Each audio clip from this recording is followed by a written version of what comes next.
ያነሳሉ። የተወለድኩት በኦሮሚያ ክልላዊ መንግስት ምዕራብ ሐረርጌ ዞን የጡሎ ወረዳ ገጠር ውስጥ ጋሊቲ የምትባል ቦታ ላይ የተወለድኩት። የትውልድ ዘመኔ መስከረም 1942 ዓመተ ምህረት ነው። የተወለድኩት አያቶቼ ጋር ነው። እናት አባቴ ደግሞ የሚኖሩት ከዛ ከ3 ሰዓት ርቀት ባለበት ዲበን የምትባል ቦታ በዚህ ወረዳ ውስጥ ነው። የገጠር ባለርስቶች ናቸው ቤተሰቦቼ። መጀመሪያ አያቶቼ ጋር ያለው የቄስ ትምህርት ያው ድሮ ፊውዳል ቤት መምህር ይቀጠርና ልጆች ይማራሉ እና የመጀመሪያዎቹ ትልልቆቹ 3 ነበርን። ታላቃችን የመጀመሪያዋ ሴት ነች። ከኔ በላይ ያለ አንድ ወንድ አለ። እኔ ሶስታችን ሆነን በቄስ ትምህርት ፊደል መቁጠር ጀመረን። ወደ አቡጊዳ ስንደርስ ወደ እናት አባታችን ቤት አካባቢ ሄደን እዛም ቄስ ተቀጥሮ እዛም ትምህርት ቀጠን። ወንጌል ጨርሼ ዳዊት እንደጀመርኩ ነው ወደ መደበኛ ትምህርት ቤት የገባሁት። መደበኛ ትምህርት ቤት የጀመርኩት በ1952 ዓመተ ምህረት ነው። ገጠር ያለው አንድ አክስቴ ስለነበር እሱ መደበኛ ትምህርት ስለሚማር ገጠር ውስጥ መጥቶ እኛን ኤቢሲዲ ያስቆጥረን ነበር። እዛው ቄስ ትምህርት እየተማርን ቁጥሮች ያስተምረን ነበር እና ስንገባ በቀጥታ 2ኛ ክፍል ነበር የገባነው። በዛን ጊዜ እስከ 4ኛ ክፍል ብቻ ነው ለትምህርት ቤት ያኔ። እንደዛ ያያል ያው 1ኛ ደረጃ ትምህርት ሂርዳ የምትባል ከተማ ተማርኩ። በመሃል 1 አመት ሐረር ተምሬያለሁ። ከዛ 2ኛ ደረጃ ትምህርቴን አሁን ጭሮ የሚባለው ያን ያስበ ተፈሪ ይባላል። ከ9ኛ ክፍል እስከ 12ኛ ክፍል ዛኔ ተማርኩት። ያኔ ትምህርት ቤቱ ደጃዝማች ወልደ ገብርኤል አባ ሰይጣን ትምህርት ቤት ይባል ነበር። በዛን ጊዜ ስሙ ማለት ነው። ደጃዝማች ወልደ ገብርኤል አባ ሰይጣን ትምህርት ቤት ይባላል። በአሁኑ ጊዜ የጭሮ አጠቃላይ 2ኛ ደረጃ ትምህርት ቤት ይባላል። ከዛ በ63 እንደጨረስኩ አዲስ አበባ መጥቼ መምህራን ኮሌጅ ነው የገባሁት። ያኔ ኮሌጅ ኦፍ ቲቸርስ ኤጁኬሽን የሚባል ዛሬ ወደ ኮተቤ ሄደው ያኔ ግን ተግባራድ ውስጥ ትምህርት ይሰጥ የነበረ ኮሌጅ ነው። 2 አመት እዛ ተምረ ከዛ በኋላ ናሽናል ሰርቪስ የሚባል አለ። ያኔ ደረጃው ልክ እንደ ከዩኒቨርሲቲ ጋር የተያያዘ ኮሌጅ ነበር የነበረው፣ ለብቻ የነበረ ቢሆንም ናሽናል ሰርቪስ 40 ምንጭ ነበር የሰራሁት 1 አመት። ከዛ በኋላ ግራጁዌት እንዳደረኩ ወደ ጎንደር ነው ሄድኩት። ጎንደር ያው 3 አመት ተኩል አስተምሬያለሁ። ከዛ ነው እንግዲህ ወደ በረሃ የገባሁት ማለት ነው። ይሄን ይመስላል። ወደ ኢህአፓ እንዴትና መቼ ገቡ? ያኔ እድሜዎትስ ምን ያክል ነበር? እንግዲህ ምንድነው በነገራችን ላይ በትምህርት ቤትም እያለን በሃይ ስኩል ብዙ ጊዜ የተማሪ እንቅስቃሴ አለ። ለምሳሌ 2ኛ ደረጃ በነበርኩበት ጊዜ ጭሮ ግርማቸው ለማ የተማሪዎች ዩኒቨርሲቲ እንቅስቃሴ አመራሪም በአንድ ወቅት አገሩ እዛ ነው። አባቱ ፓርላማ አባል ናቸው። ሲመጣ ከአዲስ አበባ ዩኒቨርሲቲ ሚኒስትሩን የሚጻፉትን ጽሁፎች ወደ ሃይ ስኩል የመበተን ስራ ይሰራሉ። ያኔ እዛ እናነባለን። ያው አዲስ አበባ ትግል ሲከታተል እዛም በየሃይ ስኩሉ እንቅስቃሴ አለ። እዛ እንቅስቃሴ ውስጥ ሳተፋለሁ። በእርግጥ ግንባር ቀደም መሪ ሆኜ ሳይሆን በእንቅስቃሴ ውስጥ ግን ያልሳተፍኩበት ቦታ የለም። በሃይ ስኩል ውስጥ በሚደረጉ እንቅስቃሴዎች ሁሉ እንሳተፋለን። የለውጥ ፍላጎት ከያኔ ጀምሮ አለ ማለት ነው። ሁለተኛው ከዛ ወጥቼም እዚህ አዲስ አበባ ከመጣ በኋላም እንደዚሁ ተመሳሳይ በሀገር ደረጃ ያሉ ውስጥ ለውስጥ የሚካሄዱ እንቅስቃሴዎች በተለያየ መንገድ ተጽዕኖ ያደርጋሉ በተማሪው ውስጥ። በዛም እንደዚሁ ራሴን ወደ ግራ ያኔ ግራ ነው የምንለው ትምህርቱም ልምዱም ጽሁፉም የሚገኘው የግራ ነው፣ የነ ቪየትናም የነ ቻይና ተመክሮ ነው። ይሄን በተቻለ መጠን በተለያየ መንገድ የማግኘትና ይሄን ሐሳብ የመግዛት አስተሳሰብ ነው ያለው። ነገር ግን እንዳልኩት መሪ ድርጅት የሌለበት ሁኔታ ባለበት የሚሰማ ጭቆና የሚመስልህን ነገር በመሰለህ መንገድ የመታገል እንጂ የተደራጀ ነገር ውስጥ አልነበርኩም።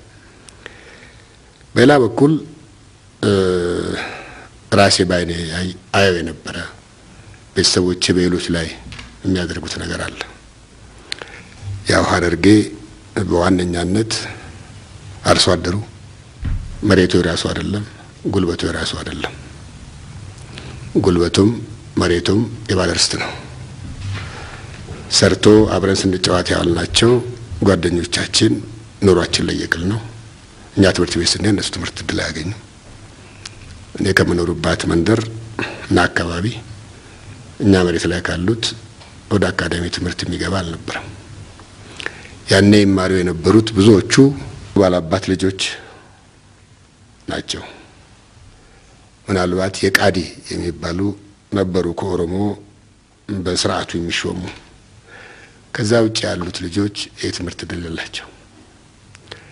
ስለዚህ ይሄ ራሱ አንድ ስሜት ይፈጥራል እና 67 እንቅስቃሴው ሲጀመር ወደ 66 ሲጀመር እኔ አርባ ምንጭ ነበርኩት። እዛ ደግሞ ያየሁት ነገር ነበረኝ። የአካባቢ ተወላጆች የመሬት ባለቤት አይደሉም። አብዛኞቹ ከዚህ ሄዱ ባለርስቶች ናቸው። በጣም ትዝ ከሚለኝ ኦቾሎ የሚባል ብሔረሰብ አለ። አሁን ወደ ጨንቻ መውጫ ድንጋይ ውስጥ ነው የሚኖሩት። መሬቱ ታች ያለው የነሱ መሬት በሙሉ ኮሎኔሎች፣ ጄኔራሎች መሬቱን ወስደው የሚያርሱበት ሁኔታ ነበር። 66 አብዮት ሲፈነዳ ያኔ መምህራን በአካባቢው ያሉ አክቲቪስቶች በአጠቃላይ ተሆነው እነኚህን ሰዎች እያስተባበሩ ይሄን መሬት ወደ እነኛ ባለቤቶች እንዲመለስ የሚደረግ እንቅስቃሴ ነበር። ማስታወሰው እዛ ከፍተኛ 7 ቀን የሚሆን ያህል የአመጽ እንቅስቃሴ ሲካሄድ ነበርና በዛም ውስጥ ከስራ ባልደረቦች ጋር ሆኜ ተሳትፌያለሁ።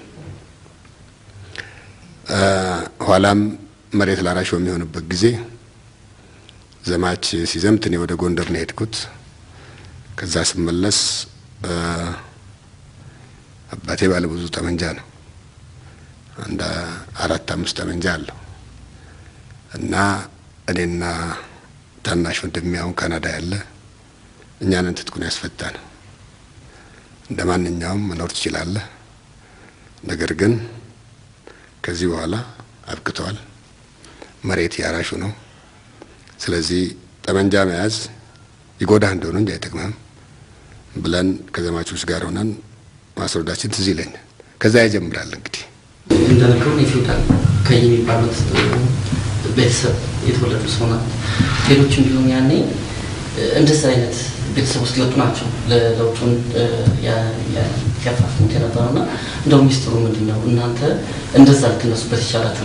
ቤተሰብ ውስጥ ያለ ነገር አለ፣ የቤተሰብ ጫና አለ።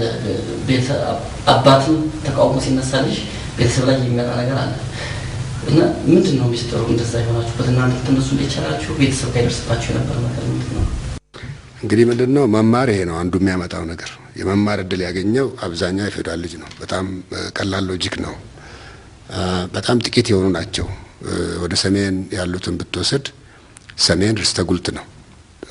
ትነስም ይምዛም ይነስም አርሶ አደሩ መሬት የራሱ የሚለው አለው። ስለዚህ ያው ትንሽ ይዞታ ያለው ነው ማለት ነው። የመማር እድል ከአንዱ አርሶ አደር በለጥ ያለ ይዞታ ያለው ነው የሚያስተምረው። ስለዚህ ዞሮ ዞሮ ከመማር ጋር ይያያዛል፣ ከማስተማር አቅም ጋር ይያያዛል። ከተማርክ በኋላ ደግሞ ታነባለህ እና ለአዳዲስ ነገሮች ከተማሩ በኋላ ለአዳዲስ ነገሮች ራስን እንትን ማድረግ ስለሚኖር ያ ይመስለኛል በግሌ። ካነበብክ በኋላ ደግሞ የሰው ልጅ ነህና በሰው ልጆች መካከል ያለን ልዩነት ኢሰብአዊ የሆነ ሁኔታ ኢዲሞክራሲያዊ የሆነ ሁኔታ መቀበል እንደ ሰው ጭንቅላት ከባድ ነው እና ወዲያውኑ ይታያል። ይሄ ደግሞ ለእኔ ገሃድ ዓለም ነበር። ባደኩበት ቦታ ላይ ሰርተው ጥረው ግረው ወደ 3/4 የሚሆነውን ሲወሰድባቸው ባይነህ እያየ አንዳንተ ወጣት ሆነው አብረን እየባረቅን አብረን እየዘለልን እነሱ ግን ወደ ትምህርት ሳይሄዱ እኔ ወደ ትምህርት ሳይሄድ ይሄ እንትን ይፈጥራል፣ ህሊና ውስጥ ይመጣል። ወደ አንዳንድ ነገሮች ማንበብ ሲጀምር ማወቅ ስትጀምር ጭንቅላትህን መንካት ይጀምራል። 68 መጀመሪያ ላይ የኢህአፓ ኦልሬዲ እንቅስቃሴ ጀምሯል። እዛ ጋር ጽሁፎች ምናምን አልፎ አልፎ ይበተናሉ። እዛ አንድ መንግስቱ ቀጸላ የሚባል ነበር፣ አሁን የት እንዳለም ለማወቅ የማይቻል እሱ ነበር አፕሮች ያደረገኝ መምህር ነው። እሱ መለመለኝ ገባሁ፣ ያው በከተማ ማለት ነው። ከዛ በኋላ በተደራጀ መንገድ ነው ስራ የጀመርኩት፣ ማለት የድርጅት ስራ የመንግስት ስራ ይዤ አስተማሪ ነበርኩ። በአስተማሪነት ላይ ያው ኢህአፓ ሆኜ ሰራ ነበር። ኢህአፓን ስቀላቀል እንዳልኩት ያኔ ኢህአፓን መቀላቀል ማለት ያው እንደ አንድ ትልቅ የመታገያ ድርጅት አድርገን ነው የምንወስደው። ሁላችሁም ሰምታችሁ ይሆናል። ኢህአፓ ትልቅ ድርጅት እየሆነ የመጣ ድርጅት ነበር። ዴሞክራሲያዊ ብለን ከምናስበው አንዱ ነበር በዛን ጊዜ ማለት ነው። ኋላ የመጣው ነገር እንዳለ ሆኖ እና እኔም ገባው ፊት ውስጥ የነበረውን ነገር የበለጠ በተደራጀ መንገድ እንድታገል እድል አገኘው ማለት ነው። ከተማ እንግዲህ እስከ 7 አጋማሽ ድረስ በኢህአፓ ውስጥ ሰርቻለሁ። በእርከንም እስከ ዞን አመራር ድረስ ሰርቻለሁ ጎንደር ላይ። እንግዲህ ጎንደር በነገራችን ላይ በጣም ብዙ ታጋይ የፈራበት የወጣበት አካባቢ ነው ብላ አልሳሳትም። ምናልባትም ከአዲስ አበባ ቀጥሎ በስፋት ወደ ኢህአፓ ከተሳተፉት አካባቢዎች አንዱ ጎንደር ነው። ምናልባት የኢህአሰም እንቅስቃሴ ያለበት በመሆኑ የኢህአፓ ሰራዊት ማለት ነው። የከተማ ትጥቅ ትግል ኃይለኛ ነበር ጎንደር። ኋላ ኋላ ግን ጎጃምን የማገናኘት ስራም በተወሰነ መዋቅር ነበረኝ ነኝ። በአጋጣሚ አንድ ጊዜ በጥርጣሬ በሆነ ነገር ታስሬ ተፈታሁ። ከአንድ 2 ወር ታስር በኋላ ከዛ ትንሽ እንደቆየ ማጋለጥ አንዳንድ ሰዎች ማጋለጥ ጀምሩበት ሁኔታ ስላለ የኔን አድራሻ ኮድ ነው የሚሰጣል አንደኛው ልጅ። እኔ ሊይዙኝ ሲሞክሩ ነው ያመለጥኩት። አጋጣሚ ነው ማለት ይቻላል። እንዲሁ ለታሪክ ያህል ማታ ቤት ስልክ ይደወላል ከስፔሻሎቹ።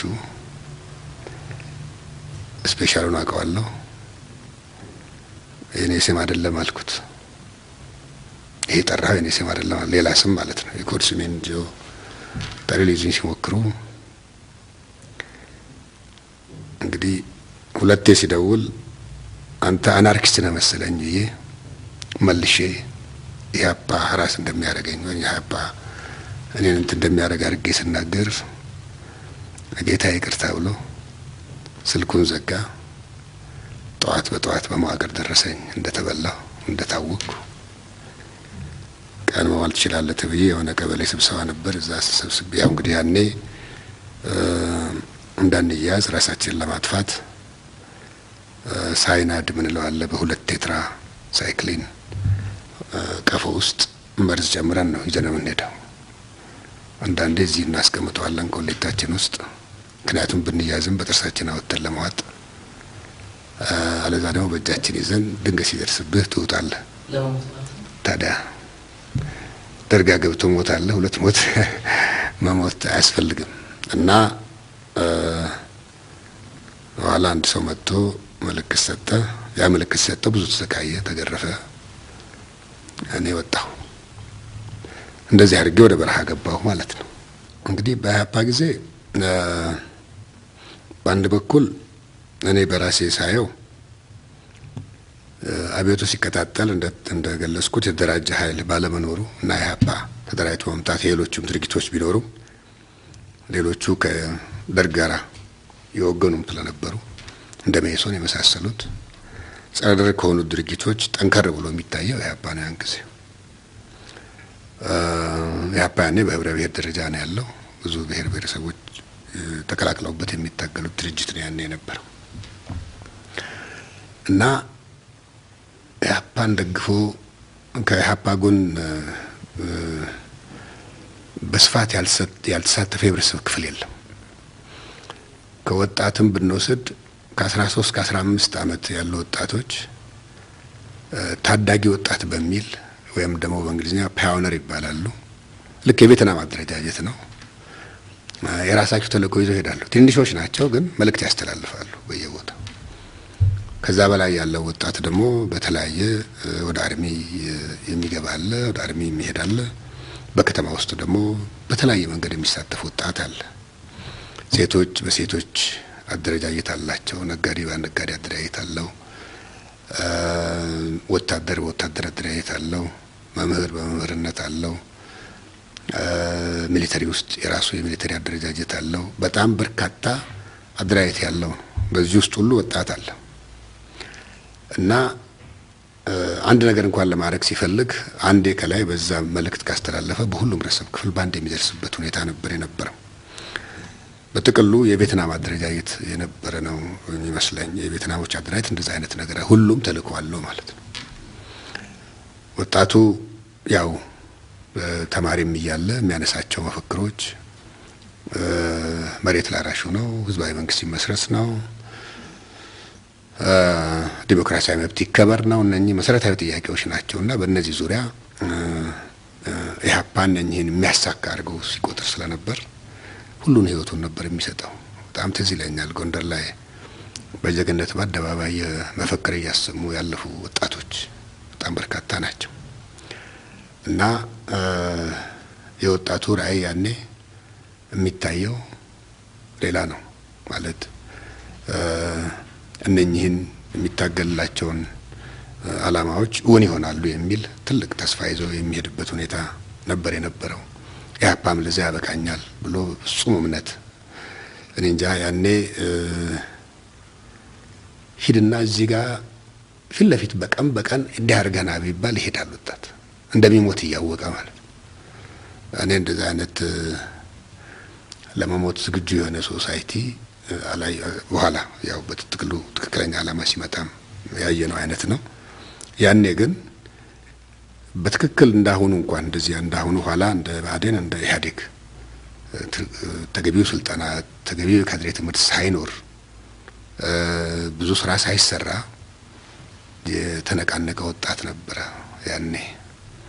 ምክንያቱም የኃይለ ሥላሴ ስርዓት የሚያደርገውን ያያል፣ የፊውዳል ስርዓት የነበረበት ሁኔታ ያያል፣ ከዛ የሚደረገው ሁኔታ ያያል። ስለዚህ ከዚህ የመላቀቅ ስለሆነ በሙሉ ልቡና ተስፋ ነበረ የሚንቀሳቀሰውና ራዕዩ ትልቅ ነው። ይሄ ራዕይ ግን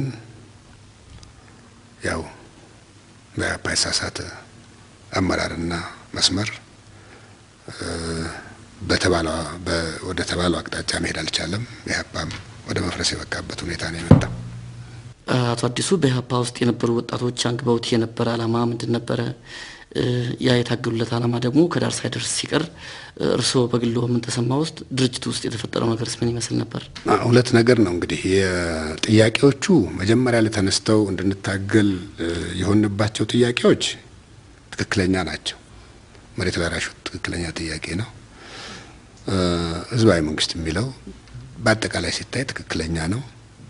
የዲሞክራሲ መብት ጥያቄዎች ትክክለኛ ናቸው ጥያቄዎቹ እና የጥያቄዎች አልተመለሱ። ዞሮ ዞሮ ደርግም አልመለሳቸውም።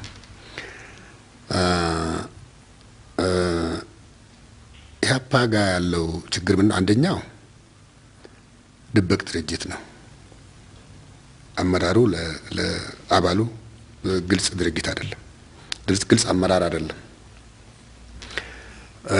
ለምሳሌ በፕሮግራሙ ላይ የተራዘመ ህዝባዊ ትጥቅ ትግል ነው የሚለው በትግል ስልቱ፣ በተግባር ግን የከተማ ትጥቅ ትግል ነው የሚያካሂደው። ስለዚህ በአቋራጭ ስልጣን የመያዝ አስተሳሰብ ነው የነበረው። ሁለተኛ መሬት ጥያቄም ላይ የተለያዩ ጥያቄዎች እንደሚነሱ ይነገራል። በጎን ግን በግልጽ ይሄ ነው የሚባል ነገር የምታየው ነገር የለም። ታጋዩ ግን ትክክለኛውን ጥያቄ በውስጡ ይዞ ነው የሚሄደው። ያኔ ህቡ እንቅስቃሴ ስለሆነ እኔ እናንተ ሳንተዋወቅ አንድ ሚሽን እንፈጽማለን። እኔና እሱ በተለያየ መንገድ አንድ ሚሽን ተሰጥቶል እንሰራለን። ግን እኔም እንደሆንኩ አያውቅም፣ እኔም እሱም እንደሆነ አላውቅም። እና ድብብቆሽ ያለ ማለት ህቡነቱ በጣም እንትን ያደረገ ነው። የግልጽ ውይይት የለም። ሁለተኛ የውስጥ ዲሞክራሲ አንድ ድርጅት ህልውናውም አላማውን ማሳካት የሚችለው በመጀመሪያ ደረጃ በውስጡ ዲሞክራሲያዊ አሰራር ሲኖረው ነው። ግልጽነት ሲኖረው ነው። በውስጡ የመታገያ መድረክ ሲኖረው ነው። ይሄን እያጠበበን የመጣ እነኚህ ጥያቄዎች በትክክለኛ መንገድ እየተመለሱ እንዳልሆነ የትግል ስልቱ ላይ ችግር እንዳለበት ጥያቄዎች ሲነሱ ዲሞክራሲያዊ አሰራሮቹ በጣም ጥያቄ የሚያነሳ ሁሉ እየተፈረጀ የሚታሰርበት ሁኔታ እየተፈጠረ የሚሄድበት ድርጊት እየሆነ ነው የመጣው። ስለዚህ ይሄ ድርጅት እኛ ፊት እንዳሰብ ነው እውነትም የህዝቡን ጥያቄ ዳር ያደርሳል ብለን እንዳልኩት ብዙ ወጣቶች ብዙ ምሁሮች ህይወታቸውን የሰጡበት ድርጅት መሆኑን እየተወ በሄደበት ሁኔታ ዞሮ አላማው ትክክል ነው። አሁንም የያይዘን የተነሳ ነው። ነገር ግን መሪ ድርጅቱ ባሰብነው ደረጃ የሚመራ ድርጅት ሆኖ አላገኘ ነው።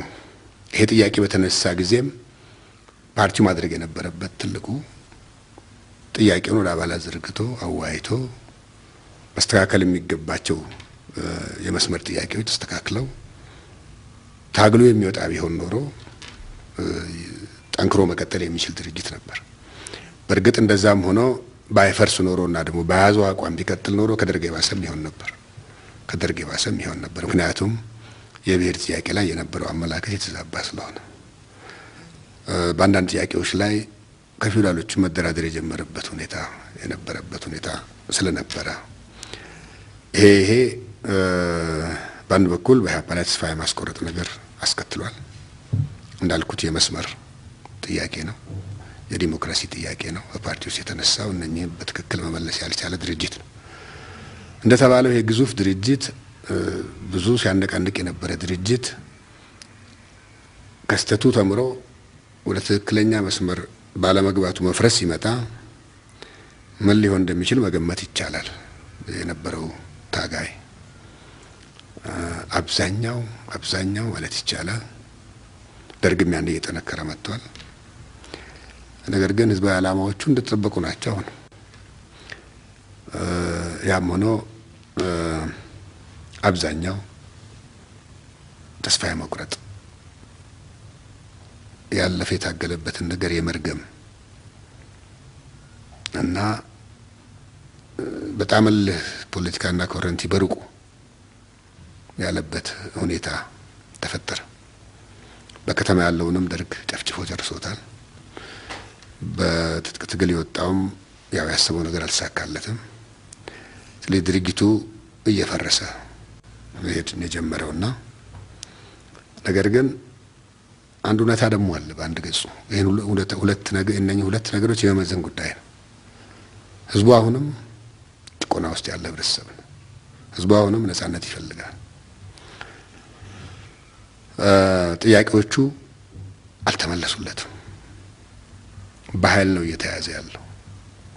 የኢህአፓ የፈራረስም ደርግ ያው የባሰ ተጠናክሮ የመምጣት እንጂ የህዝቡን ጥያቄዎች በውል የሚመልስ መንግስት የመሆን ጥያቄ አይደለም። የበለጠ እንዳውም ወደ ባሰ አዘቅት የሚያስገባ መንግስት መሆኑን ነው እያመለከተ የመጣ። እኔ ሁለቱን ነገሮች የመመዘን ጉዳይ ነው። ለምን ታገልኩ፣ ምን ነበር አላማዬ የሚለውን ነገር መመዘን ነው ማለት ነው። ኢህአፓ ፓርቲና አርሚ ያለው፣ እኔ የፓርቲ ዊንግ ነኝ። የፓርቲ መዋቅር ውስጥ ነው ያለሁት። የካድሬ መዋቅር እንለዋለን ያኔ ህዝብን የሚያደራጅ የሚያስተምር የመሳሰለ ማለት ነው። የሰራዊት ደግሞ አለ እና በሰራዊት ውስጥ ሞር በጣም የተደራጀው እሱ ነው። ሁሌም የተደራጀ ኃይል ውስጥ ነው የሆነ ነገር የሚወጣው። በጣም ያልተደራጀና ያልተሰባሰበ ኃይል ውስጥ ብዙ ጊዜ ሀሳቦች እንትን ለማለት ጊዜ ይወስዳሉ። በሰራዊት ውስጥ እንቅስቃሴ ይጀምራል። የበለሳ ዲሞክራሲያዊ ንቅናቄ ማለት የዲሞክራሲያዊ ንቅናቄ ኮር አክቲቪስቶች ይመሰረታሉ። እነኚህ ንቅናቄውን የመምራት ስራ ይጀምራሉ።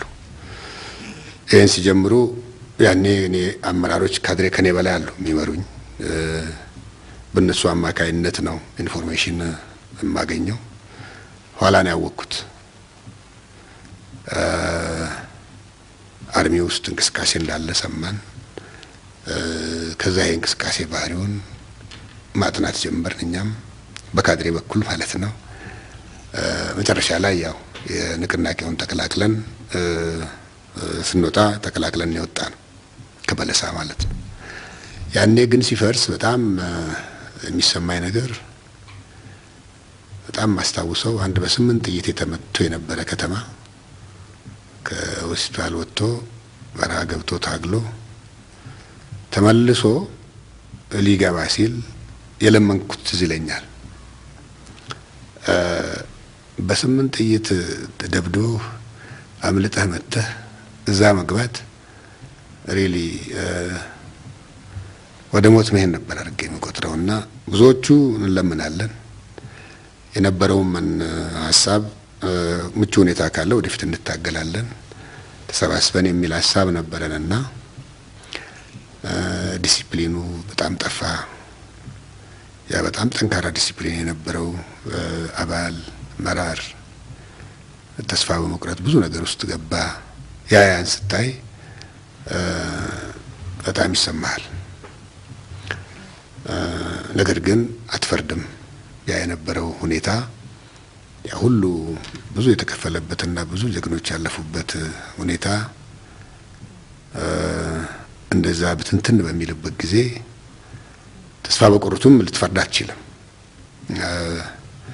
ግዙፍ ድርጅት ነው፣ ትልቅ ድርጅት ነው። ፍርስርሱ በሚወጣበት ጊዜ ሰው ለመወሰን በጣም እንደሚቸገር መገመት አለበት። የራሱ ውሳኔ ነው። ያን ጊዜ የራሱ ውሳኔ ነው አብዛኛው እና ከምትተዋወቀው ጋር የመወሰን ነው። ኋላ ደግሞ ንቅናቄው ጋራ ሆነ ደግሞ ማየት እና በግሩፕ የመወሰን ውሳኔ ነው የሆነው እና ያኔ ትዝ ይለኛል። በአንድ በኩል ተስፋ ያስቆርጣል፣ በሌላ በኩል ደግሞ መፍረሱ እንደታወቀና ማፈግፈጋችን እንደታወቀ ደግሞ ገንዘብ የለም፣ ገንዘብ ማሰባሰብ አለብን። እኔ ካድሬ ነበርኩ። በየቦታው የጠበቅነው ጠመንጃ አለ፣ መድኃኒት አለ፣ ምን አለ። እሱን አውጥተን ሸጠን ገንዘብ አግኝተን ወደፊት የምንቋቋም ከሆነ በሚል አችን ሻሽጠን ደግሞ ገንዘብ መሰብሰብ ደግሞ ጀመርን። እንዲህ እያለን የቆየ ነውና ግማሹን ጠመንጃ ሰጥተን ሂድ ምህረት ካረጋለህ ብለን ተስፋ የሚቆርጠውን በሽተኞች አሉ፣ ልብ ድካም ያላቸው አሉ። እነኚህን ቢያንስ እንዳይገላቸው ወደ ቤተሰቦቻቸው እንዲቀላቀሉ ለማድረግ እንደ ቤተሰብ ነው የምትሸኘው። የጣለ ቢሄድም በክፉ አታየው። ተላቅሰህ ተሳስመህ በል እንግዲህ በቃ ተባብለት ትሄዳለህ እና ያ መንፈስ በጣም ካምሮ የሚጠፋ አይደለም። ያው መጨረሻ ላይ በይፋ ከበለሳ ወደ ትግራይ ስንሄድ በይፋን የተገለጸው ዲሞክራሲያዊ ንቅናቄው ወደፊት በትግሉ አመቺ በሆነበት ቦታ ሁሉ ለመታገል ዝግጁ ነው፣ ጆይንም የምትቀላቀሉ ተቀላቀሉ ተብሎ ዲክሌርድ ሆኖ በኢህአፓ አመራሮች ታሰሩ ነበሩ። እነሱም ተፈተው ወደ ኢህአፓ እንዲሄዱ ተደርጎ የተለያየ ነው።